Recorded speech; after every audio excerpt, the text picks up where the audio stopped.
Fue la zona del Renacimiento en Italia y la ciudad de Florencia su punto de partida. El Renacimiento recibe una influencia de Grecia y Roma. Hay un cambio radical en el mobiliario.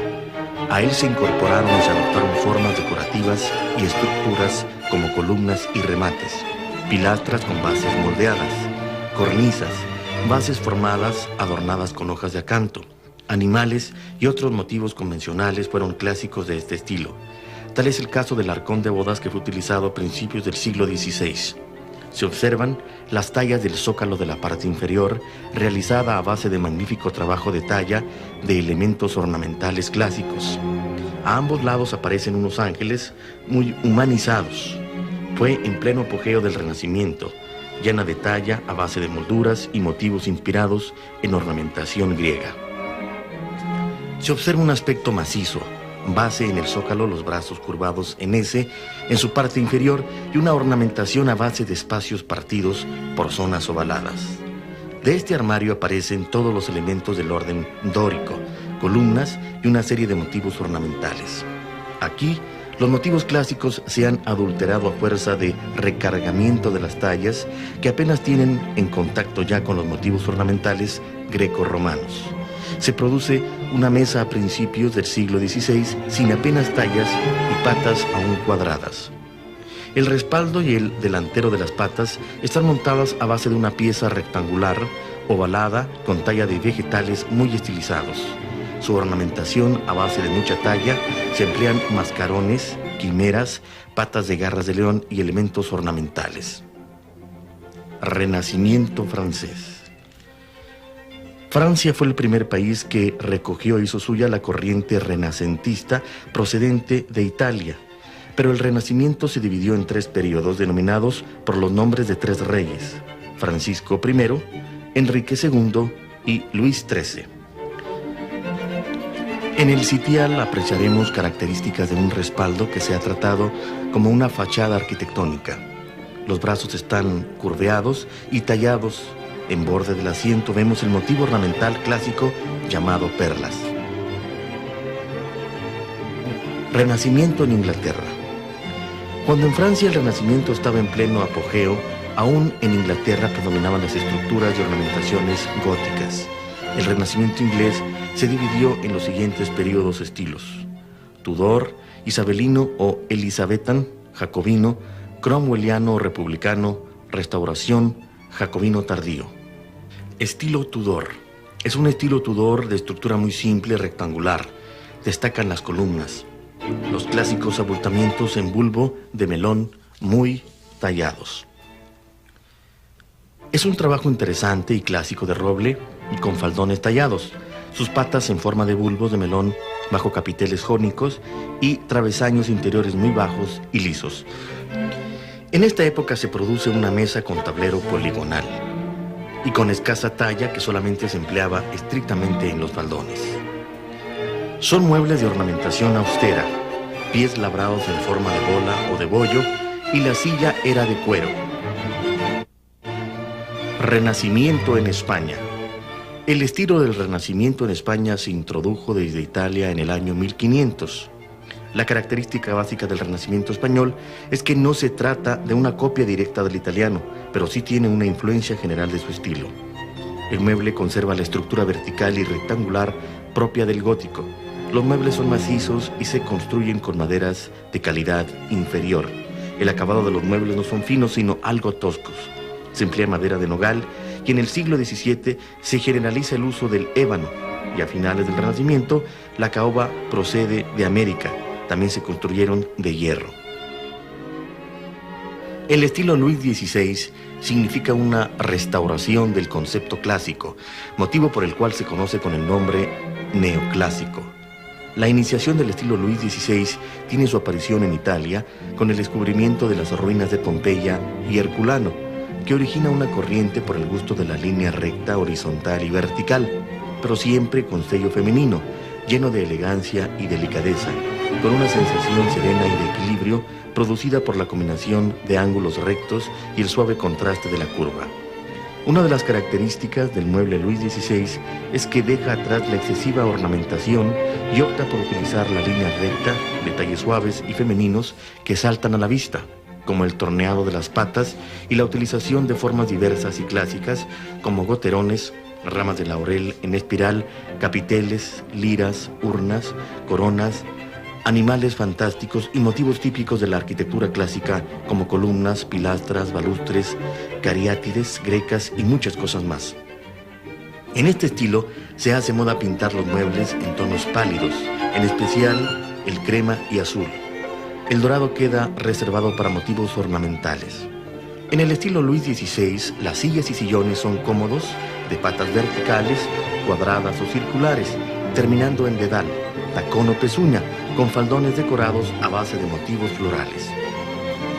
Robert Adam tuvo grandes influencias y una extraordinaria habilidad para transformar los diseños y hacerlos propios, pero siempre notable la influencia de Escocia, Italia y Francia. Mientras que en Francia tenían las formas pesadas del rococó, en Inglaterra se inclinaron más por las formas ligeras y delicadas, llamándolas así enteramente estilo neoclásico. En el desarrollo del mueble, Adam se puede identificar tres periodos.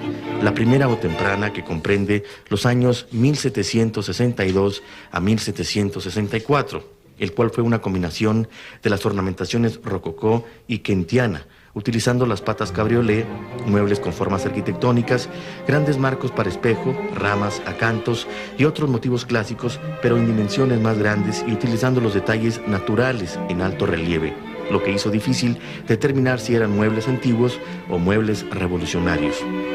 Pero no fue hasta que tuvo una experiencia con el mueble neoclásico francés en 1764 que hizo cambiar el estilo Adam.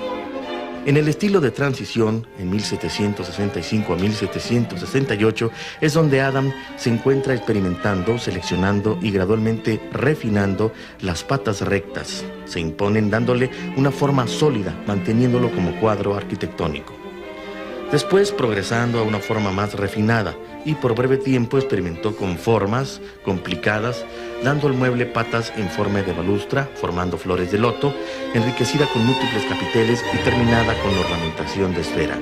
Después de un periodo experimental se definió el mueble Adam como figura rectangular y de patas rectas con ornamentos repetitivos, motivos individuales con formas de animales y humanos, elementos arquitectónicos, frisos, capiteles, pilastras que servían de enriquecimiento al mueble. El periodo de madurez de 1769 a 1777 se define el estilo con los espejos. Ninguna casa estaba completa sin un par de urnas y pedestales o trípodes. La variedad de muebles, incluyendo sofás, confidenciales, sillas con brazos y bancos, como todo lo demás, entraron a un proceso de reducción y refinamiento, lo cual los hace menos rígidos, más delicados y sofisticados. Último periodo, 1778-1792.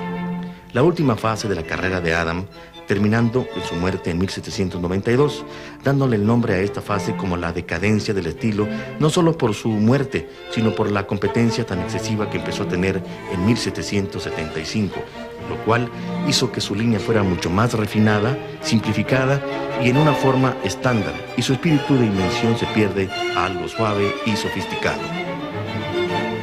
Neoclásico Sheraton.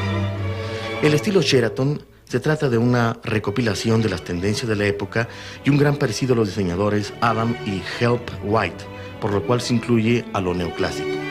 A pesar de las formas rectangulares del neoclásico, Sheraton sabe imprimirles una gracia y una elegancia característica dentro de la seriedad general de la época.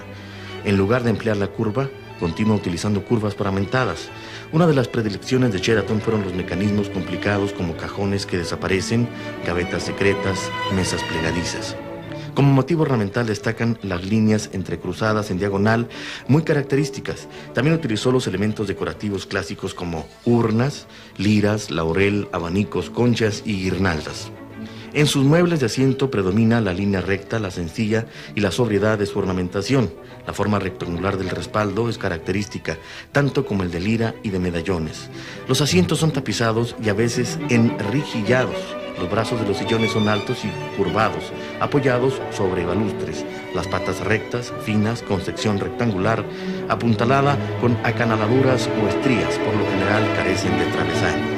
Las mesas suelen ser circulares o rectangulares con un soporte central abalustrado que se apoya en cuatro patas curvadas hacia afuera. En los escritorios y armarios se puede apreciar la línea recta que es característica del neoclásico y la utilización de la curva y la sencillez de la ornamentación. Hepplewhite. George Hepplewhite, de tendencia menos rígida que su maestro Adam, utiliza más la curva y sus trabajos son más suaves. Su época de mayor auge está entre los años 1775 y 1786. El arte del mueble llega en Inglaterra a uno de sus puntos más culminantes, no solo por la elegancia del diseño, sino también porque se reúnen en él de manera extraordinaria, con una belleza y utilidad perfectamente armonizadas. La estructura del mueble es visible, clara y sencilla. Se busca un mueble simple, bello y utilitario que se consigue plenamente. La línea es muy elegante, de diseño suave y sereno, las dimensiones muy ponderadas, justas. En Hepplewhite, las patas adoptan una sección similar a las de Adam, con la diferencia de que en su zona inferior se curvan hacia afuera. En este estilo son característicos los respaldos en forma de escudo y corazón, y entre ellos los llamados Príncipe de Gales, con 3 plumas, y los de espiga de trigo. La madera empleada especialmente es solo la caoba, realzada con marquetería montada en sentido geométrico y arquitectónico. Para reengruesarlo y chapado se usa el limoncillo, que suele ir decorado con incrustaciones de otras maderas. Los bronces se emplean poco, solo en molduraciones que remarcan líneas generales de estructura y composición. Como ornamentación se utilizan las figuras clásicas como flores, hojas, rosetas, acanalados y estrías.